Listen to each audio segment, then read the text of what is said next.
Hey everybody and welcome. Today I am going to be looking at what may be the most fascinating and intriguing solo game that I have ever come across. This one, wow, it just blows me away. Its design is amazing. Anyway, let me kind of start talking more about the game and less about the adjectives. Um, this is a game designed by John Keane, and I should give out a big shout out and thank you to John, who has provided a lot of help for me in understanding the rules and understanding some of the logic and the workings behind the game over the past week on Board Game Geek. The game is currently on Kickstarter, and I would, if you like solo games, I just think this is a must-buy. You really need to go check this out. Um, One other shout out to Israel Waldron, uh, who I believe his BGG username is Modust, Mogus. I'm sorry, something like that. I should have been more prepared, but he too was very helpful in setting me straight and helping me understand where my mind and brain was going awry. Uh, so big shout outs to them just to get me where I am. This game has been under development for, I guess, at least a year, if not a little longer. There's a fantastic write-up about the design of the game on Board Game Geek if you want to track it down. This John Keane designed this as, I guess, as part of a print and play contest of 2017, and he came in first across the board. I guess this is print and play solo games. Let me also say that this what my program that I whipped together over the past couple days, it may be buggy. I'm hoping it's not. I've been really working feverishly to get it to work the way it should be working according to the rules and my understanding of the rules. I should say the game is still being tweaked, so everything you're going to see here has been based off of, I guess, the first officially released print and play version. But I know that John is still tweaking the rules, changing things around a little bit. So this is not at all going to be what the final game is going to be like. I mean, it will be, but it's going to be altered and modified somewhat. And as the design changes, as the print and play components change, and when I get my final copy of the game, I guess early next year, I will continue to design and redevelop this program so it stays afoot of how the rules and the gameplay is supposed to be working, based on John's evolving design. So what you're looking at is the setup screen for the game, but a lot of this is not going to make sense until I give you a general overview. So let me skip past this for now and get to the main screen. And let me also say that my program does not do justice to the intricacy of the design and the magic that makes this game shine. If you look on the Kickstarter and you look at the components and how the game really works, it's just an amazing achievement. And I'm sorry if I'm fawning so much, but I just can't get over it. Anyway, what's this game about? It's half Scotland Yard-like pursuit of the suspect. If you think of games like the Scotland Yard series of games, where you kind of go about London as Sherlock Holmes, but this is not Sherlock Holmes themed, but it is London themed, and you're sort of scooting all about London, going after the suspect, trying to catch the suspect and get clues about who the suspect is and what her characteristics or her traits are. Every possible suspect in the game, and I think there are a total of 11 of them, and there are a total of 11 locations for a specific reason, although I think the rules are being tweaked, so that's going to be 12 at some point down the road. But in any event, uh, the object of the game is not specifically to identify the name of the suspect, but to identify the three unique traits associated with the subject. Each of the 11 possible candidates or dark ladies, and I'll talk about the theme in a moment, um, each have three very unique traits that are a unique combination of three of these 7 traits. The crown represents connections to the court of England. The heart means that the lady is a bit on the promiscuous side. The inkwell, I believe, means that she may have a literary background, or she may be a writer. The links here represent a direct connection, a historical connection to Shakespeare.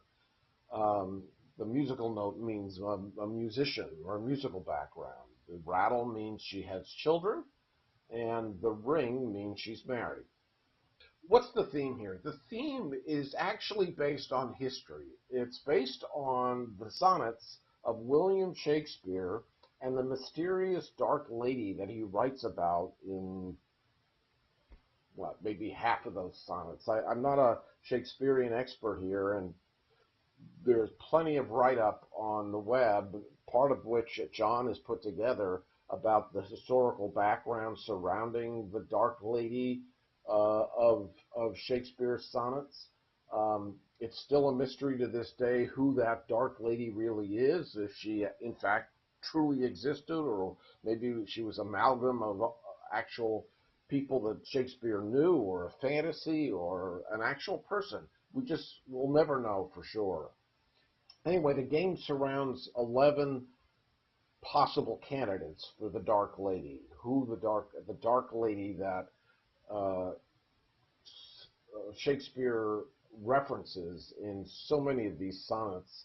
Dark in complexion, perhaps dark in character, dark in behavior, but clearly someone, fantasy or real, that he was totally enamored by, and who brought him great anguish in his life. I should also say that an equal portion of the sonnets have to do with a fair youth. That is, a gentleman that Shakespeare knew and may have had a relationship with. And the sonnets suggest that at some point in time there was a triangle, a love triangle between this gentleman, Shakespeare, and this dark lady. Well, that's where I'm going to stop with the history, because I'm just not an expert when it comes to these things. Let's just suffice it to say that we are trying to track down the Dark Lady somewhere in Shakespeare's London, circa 1600. These were the key locations that were connected to Shakespeare's life. They involve various official buildings or churches or theaters like the Globe or Rose Theater, bars like the Boar's Head Inn, churches like St. Paul's Cathedral or St. Helens, places like that, and also some commercial areas. So all these different icons indicate uh, what's going on at that particular location. So, for example, at Blackfriars, we're going to find one of Shakespeare's houses or residences. Apparently, he had lots of places where he lived or stayed. A theater, uh, and this is also a location by the river, the Thames. Down here, if we look at it looks like Southwark, but from what I understand, it's actually pronounced Southwark, or Southwark, I guess. I'm not a British expert either, so pardon me if I really blow a lot of the pronunciation in this game. But here at Southwark is St. Mary's Ovary, which is a church, and the George Inn, which is a bar, a tavern. So each one of these locations have one or more icons associated with it to identify. So we're going to plant ourselves in one of these locations at the beginning of the game. And then the Dark Lady is going to make herself known as far as being at one or more of these locations where we don't know exactly. So, so how does the Dark Lady actually move in this game? Well, she moves in a very prescriptive manner. There is a deck of cards referred to as the stealth deck. I think there are 30 cards in total that could possibly make up this stealth deck. And there are 8 paths shown on these stealth cards that reflect different uh, different pathways that the Dark Lady will follow, and you choose one of these 8 pathways. Of course, you don't know exactly what the pathways are unless you play the game over and over again, and you start to get a good idea. But you arrange the deck in some sort of alphabetical order based on one of the letters or positions of the letters on the cards. I'm not going to go into more detail about that. If you're more interested in the exact layout of the cards and how that works, look at one of the other videos that's on BGG that talks about that. My game handles all this internally. Uh, there are 8 basic sequences. Sequence 1, which I guess is the easiest sequence or pathway. Um, then and sequences 1, 2, 3, and 4, as I understand, get a little progressively more difficult. I guess in terms of circuitous routes or perhaps doubling back or odd behavior. And but with sequences 1 through 4, we always know they're easier sequences because we always know that in every turn, the Dark Lady is going to move from where she currently is to some other location. And that's a big hint that we know that she's moving. As opposed to sequences 5 through 8, which again get progressively more difficult, but also add the additional complication that it's possible that on any particular turn, the Dark Lady may not move at all. She may stay put. So it just adds one more possibility to where she might be residing. And then in addition to those 8 sequences, if that's not enough to totally confuse your brain, the rule book contains 3, 6, 3, I don't know, maybe 15 or 16 more uh, sequences you can use by, again, just rearranging the cards. Uh, so there's plenty of variety, replayability, plenty of ways to play this game so that at any point in time you don't know what the Dark Lady is doing and where she's going. And then not only that, once you sort the deck of cards into a particular order, and if you're using, by the way, one of the basic 8 sequences, then you're working with a stealth deck of 26 cards, sorted alphabetically A through Z, or possibly you sorted it in reversal, or Z through A. So she goes the opposite direction of the way she otherwise would. And then not only that, but before you begin the game, you take this deck and you cut it multiple times so that you don't know exactly where she's starting on that particular route. So there's plenty of variety here to keep you from knowing exactly where she's going, what's going on, and because if you knew exactly where she was going, then it would take away a big part of the game. Half of the game is tracking her down. The other half is using deduction and clues about who she's not to try to conclude who she is and what her 3 characteristics are. That'll become more clear as we see clues and you see the way the game is going to work. All right, so now that I've sort of talked about that, let me go back to the main screen. And tell you about these various options. So there are 3 modes in which you can play. There's the normal mode, which is what I'm going to be demonstrating today. There's a beginner mode, which I've been playing with a large part of this past week, which I find really is very easy, and I'll explain why the beginner mode is. I mean, you may want to try it just for a couple of plays, just until you get your arms around how the game works, but you'll find very quickly that it's not much of a challenge. It really is a very easy way to play the game and to solve a puzzle. Normal definitely is a much trickier approach. And then there's an expert mode, which I won't even go to in great detail, but it involves having the Dark Lady be one of a certain type of suit that is more difficult to deduce what her various characteristics are. So in this section, I'm playing in the normal mode. In this section, here's where I tell my program what sequences I wanted to play, or what groups of sequences I wanted to consider to choose randomly. For example, there's the 8 basic sequences, numbered 1 through 8. Remember, 1 through 4 always involves movement every turn. Sequences 5 through 8 are a little tougher in that the Dark Lady may not move on some turns.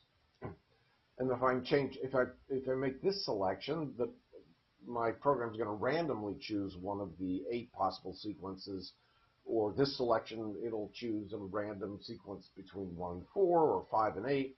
And then down here, remember I said the rule book contains a whole bunch of other additional sequences, so I can have the program choose from one of these or one of these other additional sequences that, boy, there's 4 levels of difficulty from very easy to hard. And I think that's basically a function of just how many cards are in the deck and that make up her pathway. I believe very easy. So remember, sequences 1 through 8 are all alphabetically arranged, so there are 26 cards that make up the stealth deck, plus 1 card that tells you when you reach the end of the deck. You're allowed to go through the deck 3 times. So very easy is not 26 cards. I believe it's 30 cards. The easy sequences involve 28 cards, moderate 26, which is sort of comparable to sequences 1 through 8, and then hard, which is 24 cards.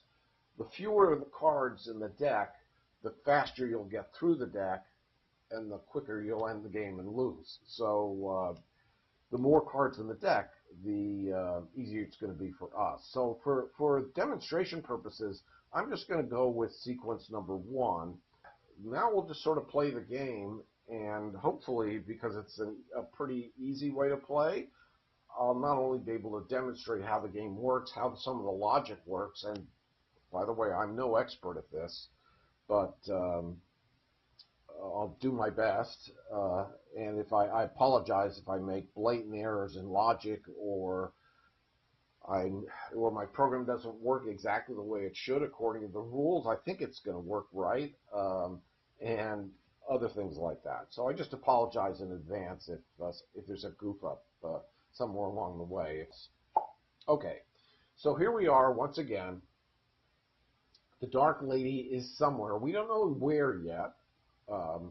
We'll get our first clue in a moment, but first we have to choose a starting location for us. Where are we going to put our pawn so that and given the fact that we have no clue where she is, I guess I tend to like to put my pawn in one of these locations here in the middle, so that once I start getting an idea of where the Dark Lady is and where she's going, I'm kind of more in a central position so I can get to the different corners of the board more quickly. I'm just going to put myself in Cornhill for now. Okay, so this card of the Rose suit represents the Dark Lady. We don't know who she is. And the other 10 Dark Ladies make up the clue deck. As we are allowed to get clues, we will draw cards from this shuffled deck of the other possible Dark Lady candidates.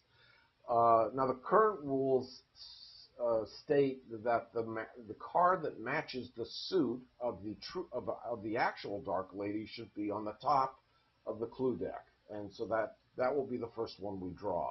But if I'm not mistaken, I believe John's going to be changing the rules, so maybe you don't get this particular clue until you've gone to every one of the 11 locations on the map. As I understand it, unless you have this clue, you're not going to be able to solve the puzzle, or it's going to be much more difficult. As I said, I'm just going to go with the rules as they're currently written. So right now, that this matching card is on the top of the clue deck, so it will be the first clue we get when we have an idea of where the Dark Lady is, and we want to go search for her. On our turn, we can do one of four things. We can either move to an adjoining location. So, for example, we might move from Cornhill to St. Paul's, or from St. Paul's. If we're in St. Paul's, we might move to Blackfriar, from Blackfriar to Clerkenwell, I guess. Obviously, you have to follow the paths. So, if you notice, these paths in the center of the board have the most connections. Cripplegate connects to Clerkenwell, Shoreditch, St. Paul's, and Cornhill also connects to four locations: Cripplegate, Bishopsgate, St. Paul's, and Eastcheap. So this is where I am, and the red circles indicate where the Dark Lady might be. Now, how do I know she might be in Cornhill or London Bridge? It's because after building this stealth deck and cutting it, the top card has this symbol on it, which tells me that the Dark Lady is currently in a commercial area. There are only two commercial areas on the map: London Bridge, which has the same matching icon, and Cornhill, where the Royal Exchange is located, or was located in Shakespeare's time, I guess I should say. Maybe it's still there. Maybe, I don't know if there's still a place called the Royal Exchange. Apologize to all the Brits out there who think I'm a doofus.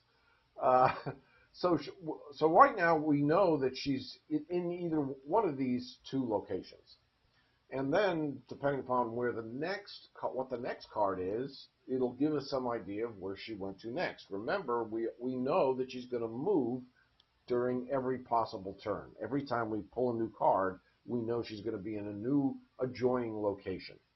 So the game is going to come with some tokens that you can use to mark where you think the Dark Lady is. So you will be manually using these tokens to do what my program does for me automatically, and that's giving me a big help, that my program is placing the tokens on my behalf. So it's just one less thing that I have to worry about.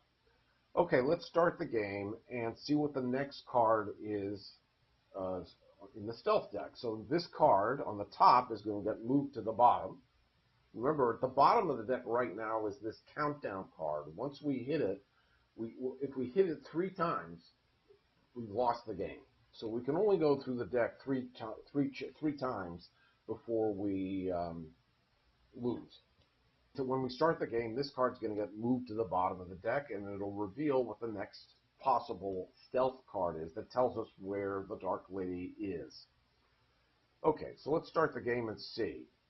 So she moved from the commercial area to a tavern. Remember, this is not random. This is based on a preordained path that John built into the game. Well, my program has determined that if she started at one of these two locations and then moved to a tavern that was adjoining to one of these two, she must now either be in Southwark or Eastcheap. So that's helpful to know. So she started here or here and then moved one location maybe from here to here, or from here to here, or from here to here. Those are the only bars or taverns that are adjoining the two commercial areas. So on my turn, I can either move, I can search for the Dark Lady if I think I'm in the location where she's located. One of my other options is to use a fog card. I'll talk more about that later. Right now, that's not an option. And then there's pass, which means I can possibly search and then pass, or maybe I don't do anything. I just pass and just watch what, so I can stay put and sort of observe what she's doing.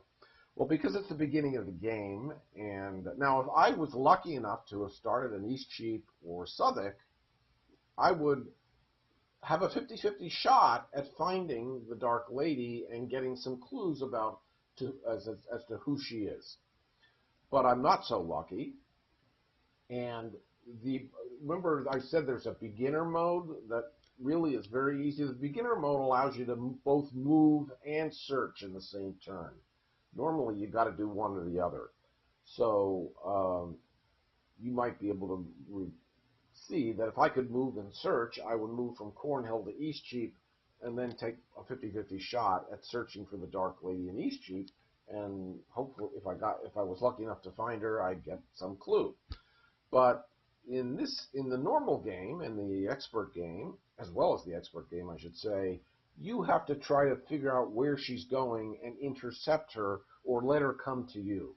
So you have to not only try to take some guesses as to where she's going, but observe and sort of get some general ideas. Maybe you have a photographic memory and you know you can map out exactly where she might be going, but I'm not that good. All I can say for now is that as far as our route is concerned, her route is concerned in this game, she's starting somewhere in the southeast. So right now, I really have no clue what she's going to be doing. So I'm just going to pass and not do anything and just see where she goes next. So I'm just going to pass. I'm not going to obviously I'm not going to search for her because I know for a fact that she's not in Cornhill. So let's pass and see what the next card is that gets revealed. It's a cross that tells me she's now in a church. Well, before she was either in Eastcheap or Southwark. And we know, and Southwark has a church there, St. Mary's Overy, but because we know she's moving every turn, she had to move away from this, and she can't move away from Southwark to a location that has a church. So we know now that she was not in Southwark, she was in Eastcheap before, at the Boar's Head Inn, and she moved one location to a church, and that would be the only possibility, which was Bishopsgate at St. Helens. So right now, we know for a fact that she's in Bishopsgate. Unfortunately, we're not in Bishopsgate. We're in Cornhill, so that doesn't help us. So again, I'm just going to pass and see if she heads north or doubles back to the south, or maybe I'll be lucky enough that she'll come west and run right into us. And we got lucky. She came right to us. So now she moved to a commercial area. The only commercial area she could get to in one turn from Bishopsgate is Cornhill. That's where we are. Now I can search knowing full well that she's here, that I'm going to find her, and therefore I'm going to get one clue, this first clue, as to what her possible traits are. Now, let me just take a moment here to tell you how this mechanism really works when you're playing with the components. There's a location card we have that represents Cornhill, and then there's this card that represents this particular. There are lots of cards in the deck, I'm sure, that have this symbol on it. This one is unique. So when you take the back of this card and the back of the location cards and you pair them together, the location card has a little keyhole in it. And if you look through the keyhole and you see this silhouette of the Dark Lady, then you know you found her, and you know you're entitled to get a clue. So I know for a fact she's here, so I know this search is going to be successful. But my program is going to show you the location card married to or overlaid on top of the back of this card, and you'll see the little silhouette of the Dark Lady that's peering through the keyholes. Now, just before I complete the search, I just want to tell you ahead of time what happens once you've searched for the Dark Lady and either found her and gotten a clue, or didn't find her and didn't get a clue. Regardless of the result, you remove the location card. So this card is going to get completely removed from the stealth deck and removed from the game. And in its place, on the top of the deck where it was, it gets replaced by a fog card. There are 10 fog cards in the game. They have this icon on the back of them, a question mark with a kind of a foggy cloud. And they basically take the place of the location card, if you will, that gets removed from the deck. That ensures that I'm never going to be able to search for the Dark Lady again at this location at this time in her sequence around the map. And of course, you can only do this as many as 10 times, and if you ever run out of fog cards and you can't put one into the stealth deck, you've lost the game. It takes the place of the card that you're removing from the deck so that the number of cards in your deck never changes. It's going to be 27 cards from beginning to end. Not only that, but when that card comes back around and it rises back to the top of the deck, we will have we won't be able to search at that time. And if we actually have a good memory and count the cards, we'll know when we get this particular fog card 27 cards from now, this is where the Dark Lady would have been at that particular time. We're not going to be able to search for her. Remember, I said once you search, you can't search again at that location at that time. Of course, if she leaves and comes back, you can. But when we see this fog card return to the top of the deck, we'll have the option of using its special ability on the back. Now, about half of the fog cards are good, but around half of the fog cards are not so good. They have a negative effect. So you can decide whether or not you really want to take the chance of possibly getting some help, or possibly not getting some help and getting some negative effect. That's what's going to happen. Now we can perform the search. So we see her through the keyhole. We see the Dark Lady. We get a clue. And then the Dark Lady flees the scene a number of locations equal to the number of clue cards we have in our possession, including the one we might have just gotten because we successfully searched for. So we had one clue card in our possession, therefore she fled away by one location, and she fled to a tavern. Well, that was pretty easy. She was here, she left, she went to one adjoining location, and she ended up at a tavern. That's easy for us. She ended up at Eastcheap. It's the only place she could have gone. But as we accumulate more clue cards, it gets more and more interesting, because when you cut the deck by the number of clue cards you have in your possession, you don't get to see the cards that you're moving to the bottom. So you can't re-examine their location. So you either have to use your memory, or as you'll see, we might be in a situation, for example, next time, when she'll flee the scene by two locations and end up at maybe a church. And we'll have to see how many churches are around us that are within two locations. But anyway, that'll happen sometime down the road. For now, we know she's in Eastcheap at this particular moment. This is what the actual location card, looks like for Cornhill. It's the only card we've collected so far, because we haven't moved to any other location.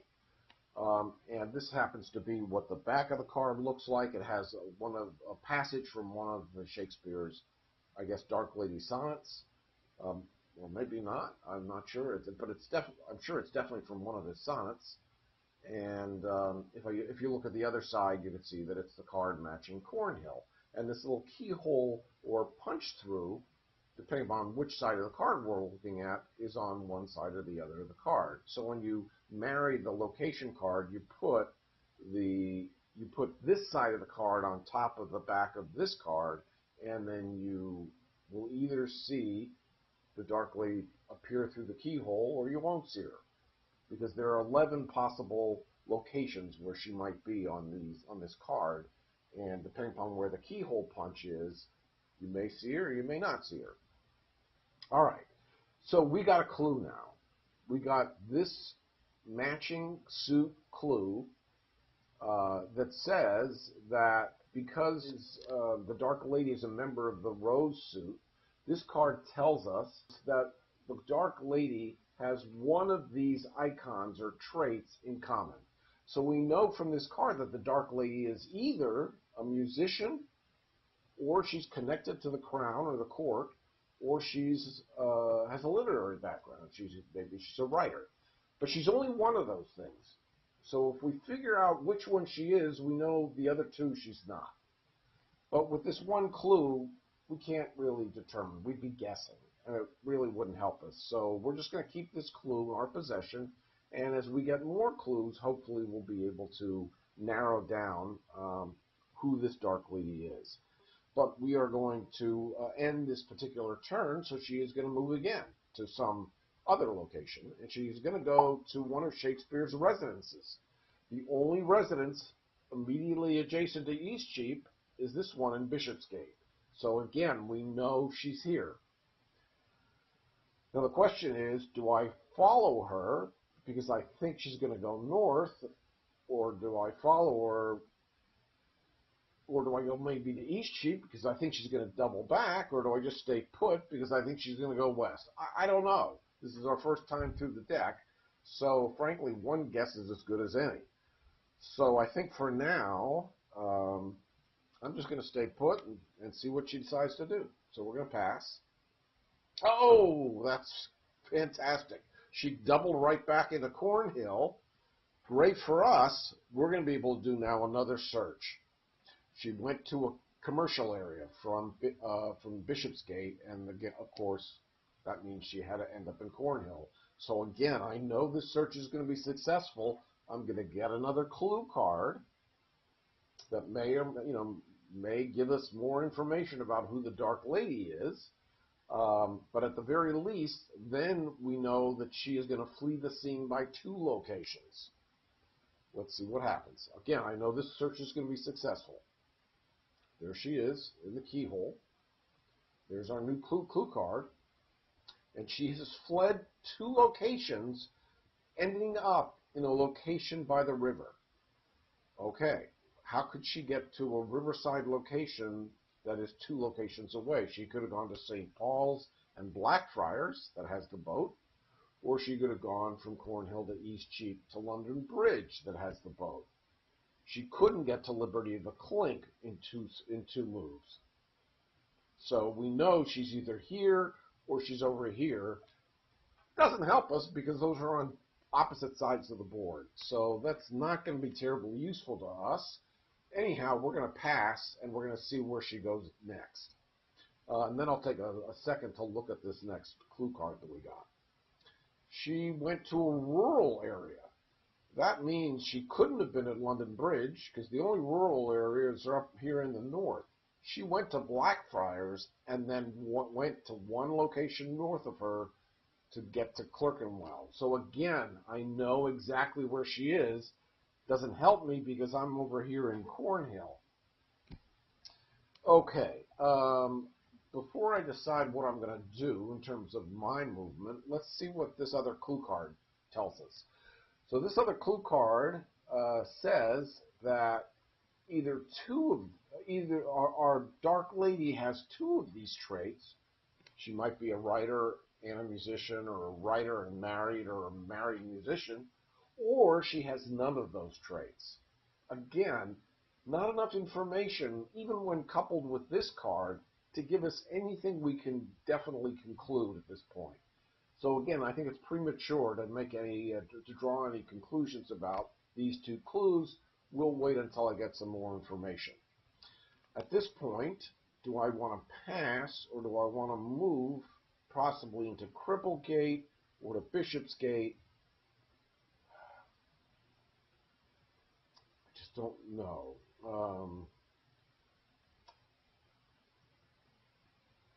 I think I'm going to just stay put, and let's see where she goes next. So again, in the back of our mind, we got to remember she started the game meandering around here in the southeast. Then she came up here and moved west to Blackfriars, and then went north into Clerkenwell. Just, I'm not going to memorize every location. I can't possibly do that. I don't have a good enough memory, but I can generally have an idea of where she might be when we come back around through the deck. All right, so I'm going to pass. We're going to see where she goes next. She went to a Shakespearean residence. So from Clerkenwell, she could have gone to Cripplesgate, or she could have gone to Blackfriars. All right, this might be good for us, because if she's at Cripplesgate and is coming back east, she's going to hit us again in Cornhill. Of course, she might go into St. Paul's, but that's still good for us. If she goes down to Liberty the Clink, that's something else entirely. I might have to then decide whether I kind of follow her this way or come back this way. Again, because she might double back, there's no way to really know where she's going to end up. Yeah, I'm just going to pass and see what happens. She went to a Riverside location. She was in Blackfriars. We know she's moving, so therefore she didn't stay put at Blackfriars. So the only other Riverside she could have the location that she could have moved to would be Liberty of the Clink. So we knew she was either here or here, I believe, but now we know she's down here. So the question is she going to proceed through Southwark back to the southeast where she started? It's too soon for her to be back at the beginning of her path, but who knows? Or she might double back again and go back west. The question is, do I go this way or do I go this way? I'm going to go to Eastcheap, I think, because even if she goes back to Blackfriars, I'm still in a pretty good position. So I'm going to proceed as if she's going to be going this way, and maybe if I'm lucky, I'll be able to intercept her. If not, I'm going to get stuck here in the southeast, and she might be doubling back. This could be a mistake, but let's see what happens. Okay, I am going to pass. She continued her journey east, and she went to a tavern. The only tavern she could have gotten to was Southwark. So she's here at the George Inn. I'm up here in Eastcheap. You better believe I'm going to go down to London Bridge now and hope she runs into me. Okay, I'm in London Bridge. I'm going to pass. Let's see if we get our third clue. Okay, she went to a Riverside location. So she could have doubled back to Liberty of the Clink, or she could have proceeded to London Bridge. Question is, this is a 50-50 shot now. If I search, I may find her, I may not. She might be over here, but it will give me some additional information if she's not here.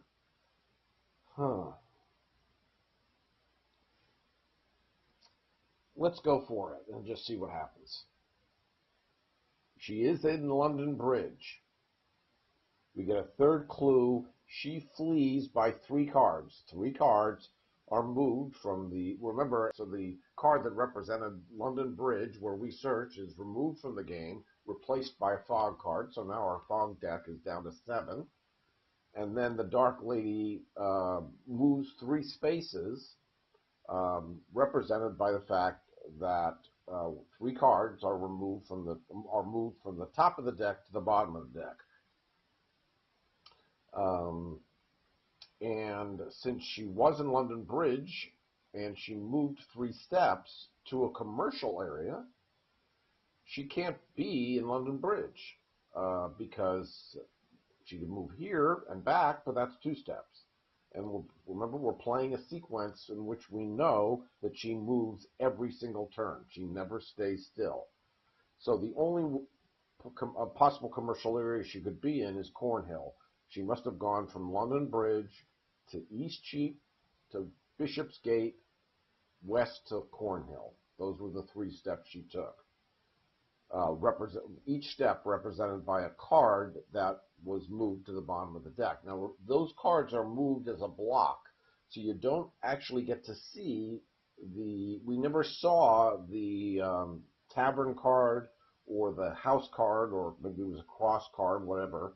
All we know is that she went from here to a commercial area in 3 steps. Anyway, that's all theoretical. Let's come back and take a look at this clue. This is a great clue card because we're seeing that because of the red rose, there are 2 symbols on this card that share the traits of that of the Dark Lady. So we know that the Dark Lady has either a crown and a rattle, a crown and a note, or a rattle and a note. So let's make note of all these possibilities. Crown, rattle, and if she did have the crown rattle, she would not have the note because she could only have 2 matches on this clue down here. The second possibility is that she has crown note, meaning she has chord connections and is not musical. And if she was crown note, she would not have any children, no rattle. And lastly, she could be rattle note, not crown. So let's test all 3 of these theories. Let's take a look at this clue. If she has crown rattle, there's a crown on this card. It would mean that this would help validate our hypothesis. This is just a working theory right now, and it would suggest that she also doesn't have the inkwell because she would only have 1 match on this card, the crown. So if she was crown rattle, it would be not note or inkwell for that matter. And over here, she would either have to have 0 matches or 2 matches. Well, if she was working on crown rattle, she couldn't have 2 matches, so she would have to have 0 matches. That tells us that it's not only not note and not inkwell, but not ring either. She's not married, so we can put a not ring on that as well. Okay, crown note. Taking a look at this card, well, there's a crown and a note, but there's only 1 trait in common. So crown note is not a possibility because that would violate the evidence we can garner from this card. So I'm going to take crown note out of our list of working hypotheses. And now our third hypothesis is that she has rattle note, not crown. So she could rattle. Okay, so there's a crown. Rattle note, not crown. So there's a note. It would mean she doesn't have the inkwell. So I can put not inkwell here. And then coming over here, 0 or 2 matches. We're working on rattle note. So there's a note, and we know she wouldn't have the inkwell. That would mean that she can't have 1 match. That would mean that the ring is also a match. So that means if it was rattle note, it's a rattle note ring, not crown, not inkwell.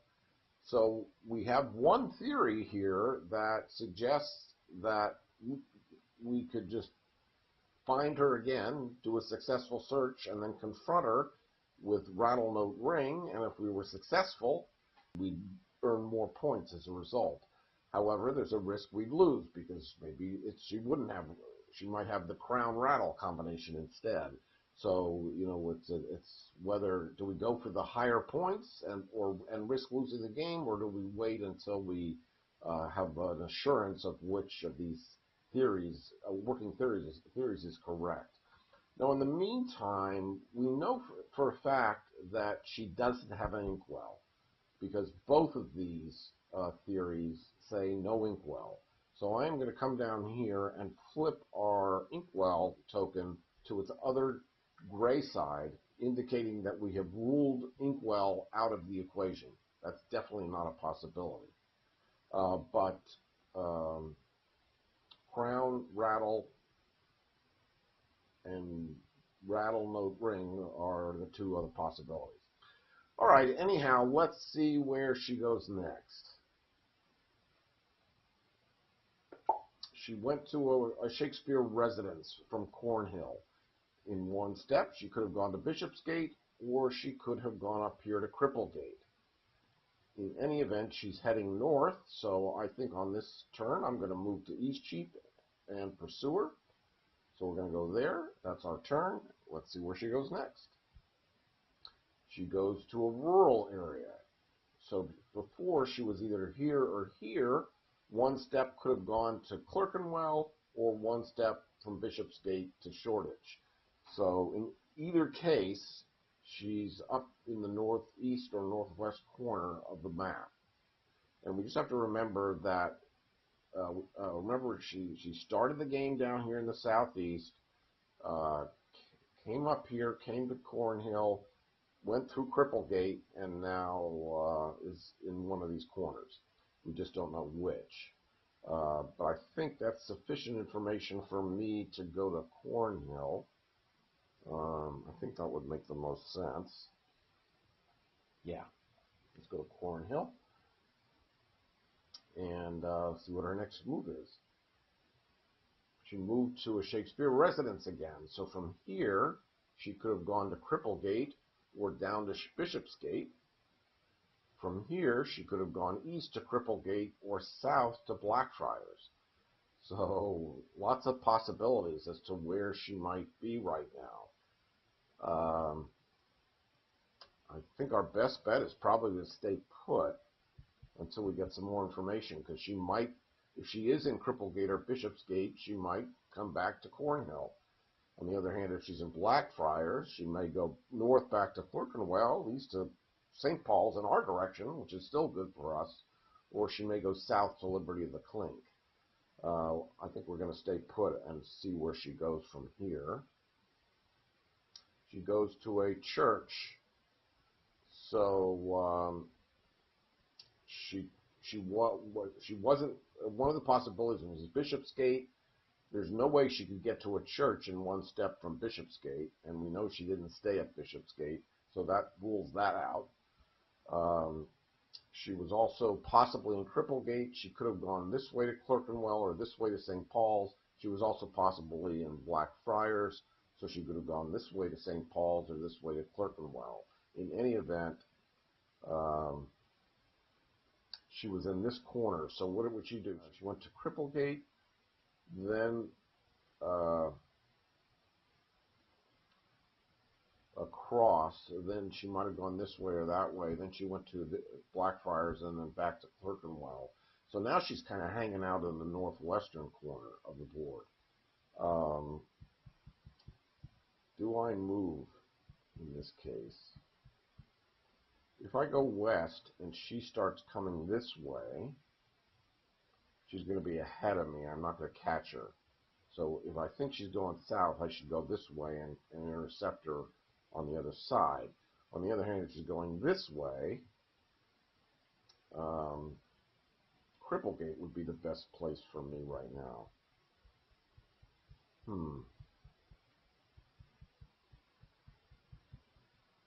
I think I think I don't have enough information to make a choice, so I'm just going to wait her out.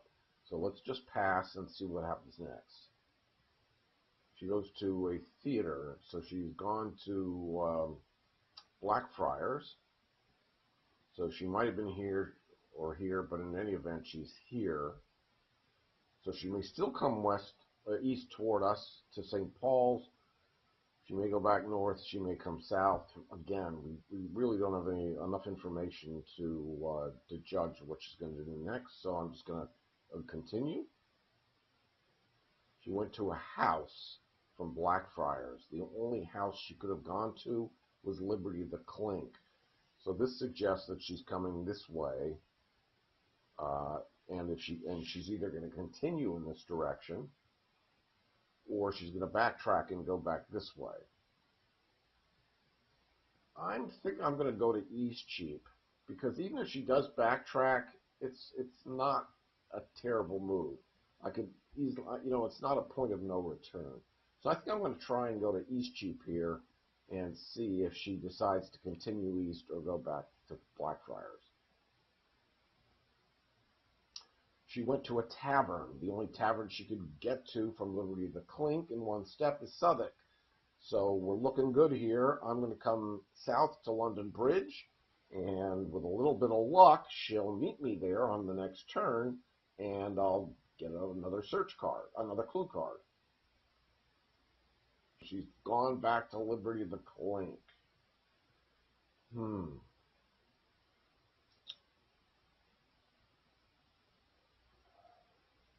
So does that mean I should go back to East Cheap and come around this way? Or is she going to just fool me and come back this way? So I could go from London Bridge to East Cheap. I could go from London Bridge to Southwark, in which case she might run into me on the next turn. Or I could stay put and see where she goes. Because if I go to come down to Southwark and she goes to Blackfriars, I'm kind of in a lousy position. Now I'm really kind of down here in the corner, and I don't have any easy way to get back, a quick way to get back to the north half of the board. On the other hand, we haven't been to Southwark yet. It would add a fourth location card to our hand of locations, if you will. We'd be one step closer to hitting all 11. I mean, we're not anywhere near hitting all 11 locations, but remember that one time during the game when you hit the 11th location, and you have all 11 location cards, you do get a free clue then. So I'm tempted to go to Southwark, just to add that location. It's also kind of getting late for her, and she has to end up back here by the time she reaches the end of the deck. So I don't think she can go out this way for very long. She has to end up back in the southeast corner where she started. So I think I'm going to go to Southwark, add that location to our list of locations. So this is the card waiting for me in case she comes back this way and I want to do a search. Let's see what she does. Does she go to Blackfriars, or does she come meet me in Southwark? She comes to Southwark, to St. Mary's Overy, or St. Mary Overy. I guess I should be pronouncing that correctly. So she's at a church. She has come back to Southwark. She wouldn't have gone to Blackfriars. So again, we know with 100% probability that this search is going to be successful. There she is. You get a fourth clue, and she moves 4 spaces. Oh, there's the end of the deck.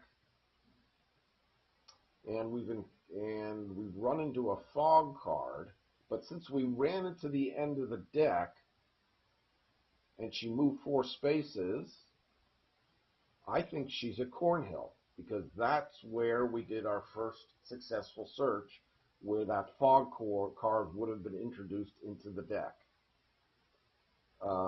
Then again, we did 2 successful searches in a row.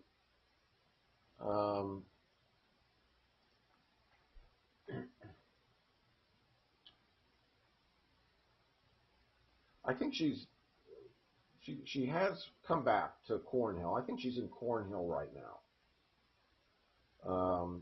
And we're back at the top of the deck. That's my working theory. Anyway, let's take a look at this fourth clue. So our working theories are crown rattle or rattle note ring. There's one match. So rattle note ring is a possibility, and crown rattle is a possibility. In either case, we know that there's no link. She has no direct connection to Shakespeare. So for both of these working theories, we can add no link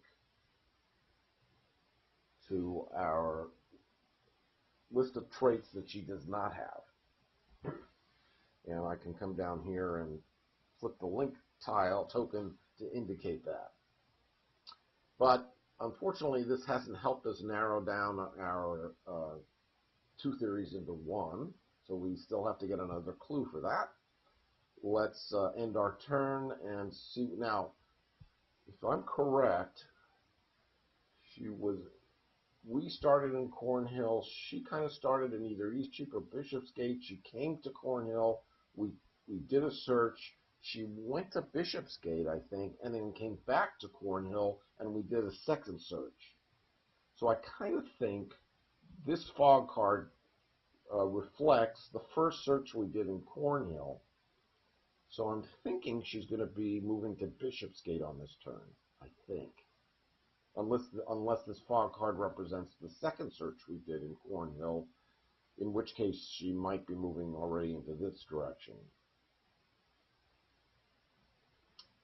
Oh, she's gone to, oh, so I guess she's still in the southeast. She's hanging around here. I guess she came southeast to Eastcheap, and now she's going to come back to Cornhill on her next turn. I think that's what's happening here. So I think that suggests that we should be moving to, back to London Bridge?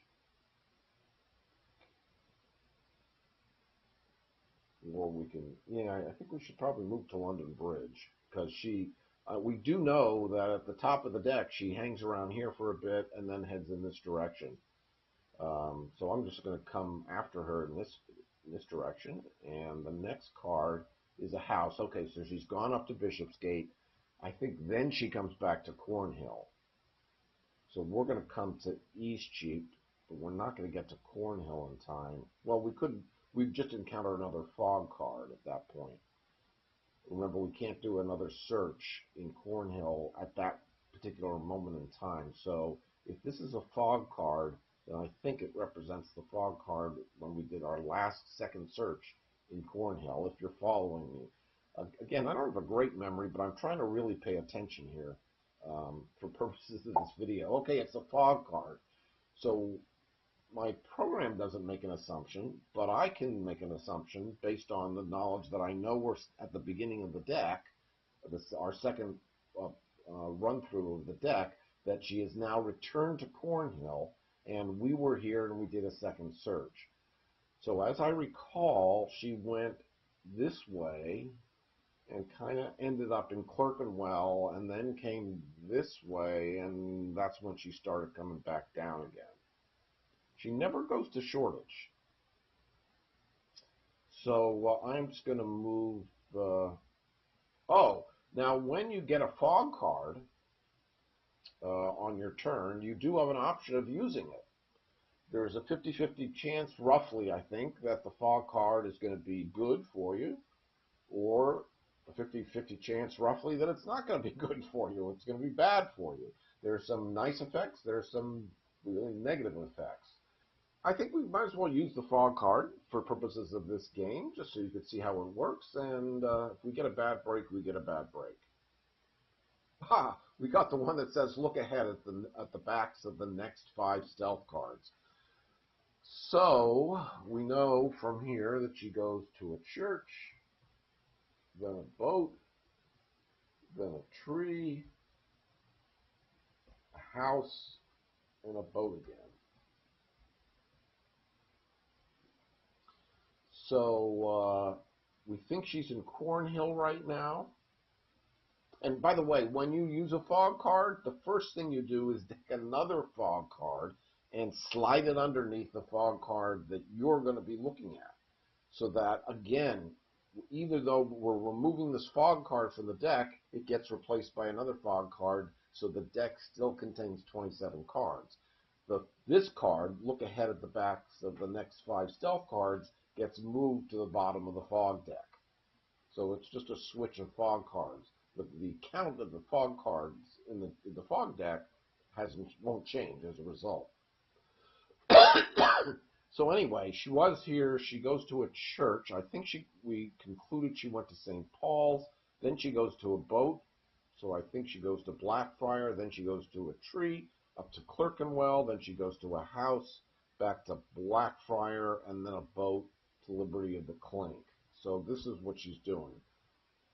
St. Paul's, Blackfriars, Clerkenwell, Blackfriars, Liberty of the Clink. And then she came to Southwark, backtracked to Liberty of the Clink, came back to Southwark, and then we encountered her, if you recall, at London. We encountered her at London Bridge. So this just confirms what I already pretty much had a pretty good clue about. So let's pass, and if I'm correct, she is going to be in St. Paul's on this next turn. So this is going to be our cross. There's the cross, and we know that she's in St. Paul's. So what did I say? Church boat, tree house boat. So church boat, tree house boat. If I go here on this turn, and she's going to go here, and then on my next turn I could go here, and she's going to, if I go here, she comes here, and if I go to St. Paul's, she goes here, and if I go to Blackfriars, I capture her at Blackfriars. So I was wrong before. I am going to go to Cornhill, and now she's going to go Blackfriars. Yep. So now I go to St. Paul's, and now on this next turn, she's going to go north to Clerkenwell. St. Paul's adds another location to my set of locations that I've gone to. So she's going to go to Clerkenwell now. I come to Blackfriars, and she comes right to me, and we get another clue card. And Blackfriars has now been added to our list of locations, and now I can do a search at Blackfriars and get our 5th clue. And maybe this will help us deduce which of these two theories is the right one. So again, now my program says that she might be in Cripplegate right now, but we know that from here, oh wait a second, she goes to a house, yeah, from here she's going to go to a boat, to a riverside location, so she's not at Cripplegate. We know for a fact she's in Blackfriars. This is a good search for us. There she is. We get a 5th clue. She escapes by 5 steps to a house. And from here, remember we said that she went to Clerkenwell. No, she already gone to Clerkenwell? Yeah, she had already gone to Clerkenwell. So from here, she went 1, 2. Oh, no, wait a minute. Did she go 1, 2, 3, 4, 5? She must have done that. She came to Blackfriars. She must have gone here. No, after Blackfriars, there's a boat. So she did go to Liberty of the Clink from Blackfriars. But she's gone 5 steps. I don't remember what she did exactly. Did she go to Liberty of the Clink, come back, and then come back, and then go here and come back? I think in any event, 5 steps later, I think she's now in this, she's already come to Southwark, she's gone back to Liberty of the Clink. I think she's going to go to Southwark again on her next turn. I think we're going to get another church. In the meantime, I can take these out because they no longer apply. And let's take a look at this 5th card. There are 2 matches on the Lucy Morgan clue card. So if it's Crown Rattle, then it's also, we know it's not Inkwell, so it's Crown Promiscuous, Crown Heart. If it's Rattle Note Ring, it's not Rattle Note Ring. There's no Rattle Note Ring in any of these combinations. So we now know that if we went with Rattle Note Ring, we would have been wrong. So I can take that theory off the board, and we know now for a fact that it's Crown Rattle Heart. Well, I don't have to put it here because I'm going to put the crown on the board, the heart on the board, and the rattle on the board. I know, unless I've made some major snafu here in my logic, I know for a fact that this is the right set of traits that identify the Dark Lady.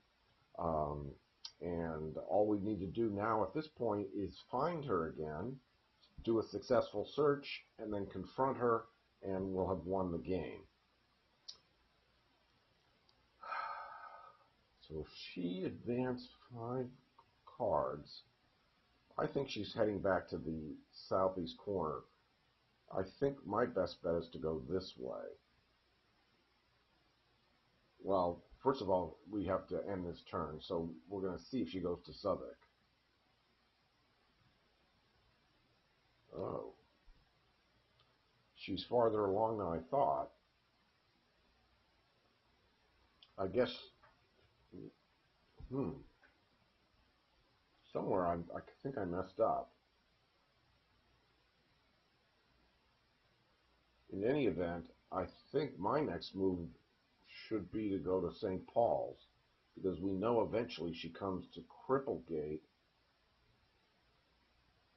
I hope I'm not totally messing this up. I'm going to move to St. Paul's, and let's see where she goes from here. She goes to a house. She's gone to Cripplegate. I think from here she came down to St. Paul's, then to Blackfriars, then to Clerkenwell, back to Blackfriars. I think I'm just going to stay put. I think she's going to come to me on the next turn, if I'm remembering this all correctly.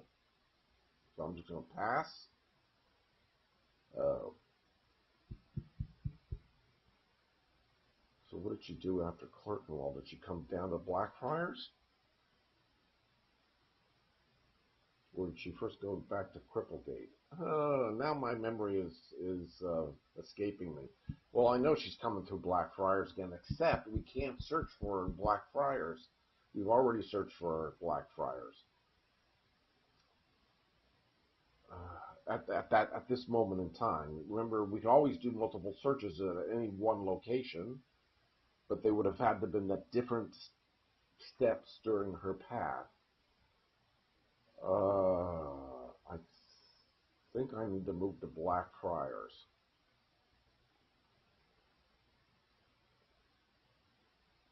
Okay. She's got a house. It's not a fog card, so she must have come back to Cripplegate. I think that was a mistake. I probably should have gone to Cripplegate. I would have earned more points. I don't think she's at Blackfriars right now.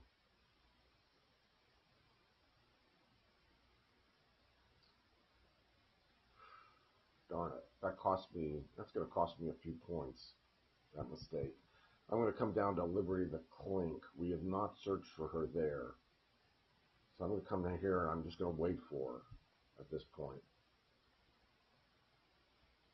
So she's at a church. I'm going to pass. Now she's back. Now she's moving to Blackfriars. Now she's going to come to Liberty the Clink. This has probably cost me about 3 points because, as you'll see in the scoring, if you win the game, you do score a point for every card remaining in the stealth deck.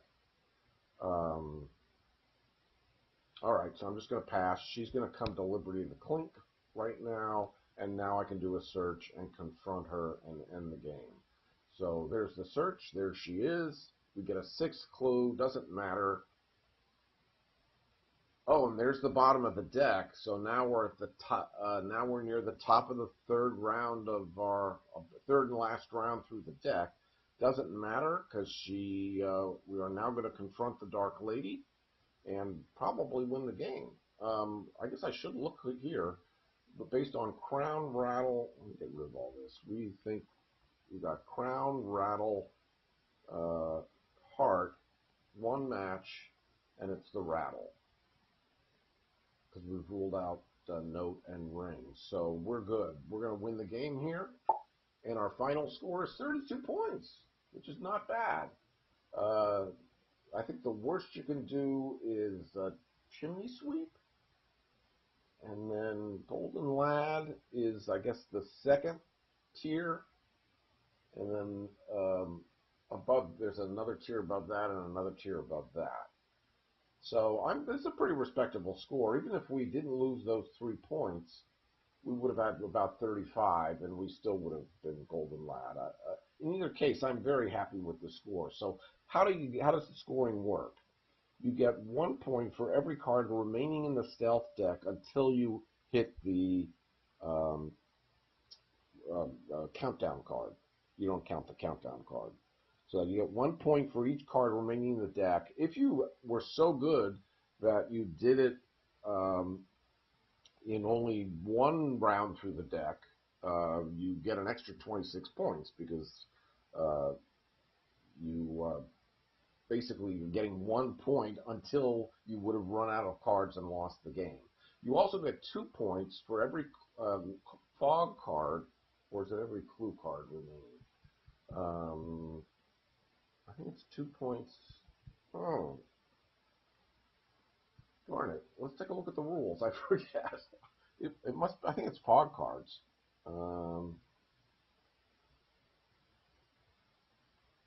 These are all the extra additional paths that John has included in the rules. And I'm looking for scoring here. Okay, so here's the scoring. So yeah, we're in the second tier. And let's see, if you add 2 points for each card left in the fog deck. So we got 8 points from fog cards, and we ended up with 32. So there must be 24 cards remaining in the stealth deck. So 24 plus 8 makes 32. If you were playing in beginner mode, in which mode, remember, you're able to do both a move and a search, you have to cut your score in half, round it up if it's odd. So if we were in beginner mode, our score would only be 16. And then if you're playing in expert mode, I think what did it say? You get extra points if you're playing in expert mode. Setup, don't reshuffle the Dark Lady if it's from the Purple Sage suit. Discard one or more fog cards at setup and add 5 points to your final score for each one discarded. I'm not ready for expert mode by any stretch of the imagination. But Penelope Rich is our gal. This was fun. I think I might do another video, maybe with the sequence number 5, and maybe we'll introduce the possibility of either going one direction or the other. Remember, in sequence number 5, that's the sequences do get progressively harder, but there's a jump when you make it to 5, in the sense that that's the first sequence when we know that she might not move during any particular turn. In any event, if you're a solo player, this is a no-brainer. You have got to get this game. This is so uniquely designed, so ingenious. It's like no other solo game that you've ever played. It plays so smoothly. I think the only complicating factor is that when you're setting up the deck initially, you've got to sort the cards, the 26 cards or so, in alphabetical order, depending upon which sequence you're going to be using. Of course, that's where I have the advantage, because my computer program can do that in the blink of an eye. In any event, such a great game. Go out, support the Kickstarter. It's $24 if you live in the U.S. No cost, extra cost for shipping. Do it, get it. It's a no-brainer. Great solo game, and I know that John is working on official co-op rules, and even two-player rules where one player might be able to play the Dark Lady and one player might be able to play the Pursuer. Thanks for watching, everybody. I hope you enjoyed this. Maybe I'll be back with a second video. Sorry if this went on a little bit too long. Again, if I made any major goofs, if my program doesn't work correctly, if I made any bad assumptions about the way the rules work, please correct me. I hope I didn't screw anything up too badly, and I hope all the conclusions I drew were logical, my program really didn't do anything that that you could do when you're playing the game. You just have some tokens to manage to keep track of where she might be at any point in time. Okay, thanks again. Bye-bye for now.